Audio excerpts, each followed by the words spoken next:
Following a surge in COVID-19 infections in Penang, which had been recording the worst case numbers in the country, a top aide to the chief minister called for a strict 2-week lockdown in the state.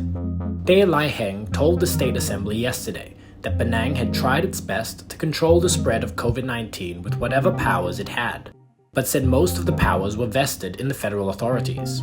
The Chief Minister's political secretary said while the 9th schedule of the federal constitution concerning public health was the joint responsibility of Putrajaya and the state, Penang itself had very little power to do as it wished.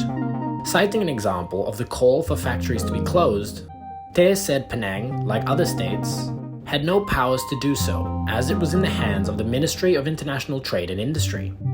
He said there were parties who asked that state borders be closed, but that too was under the federal authorities, namely the National Security Council and the police. He said the reality was that the chief minister's power was limited compared to a federal minister or the prime minister.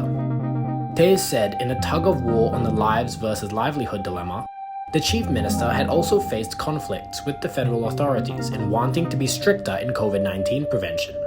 Tay said that despite limited powers, the Penang government had sponsored most of the personal protective equipment worn by frontliners in the state, camps and portable toilets at all police roadblocks, and food supplies to healthcare workers. Penang has consistently recorded the highest COVID-19 case numbers by population, with 94.5 incidences per 100,000 population based on a 7-day average, beating Selangor and Kuala Lumpur.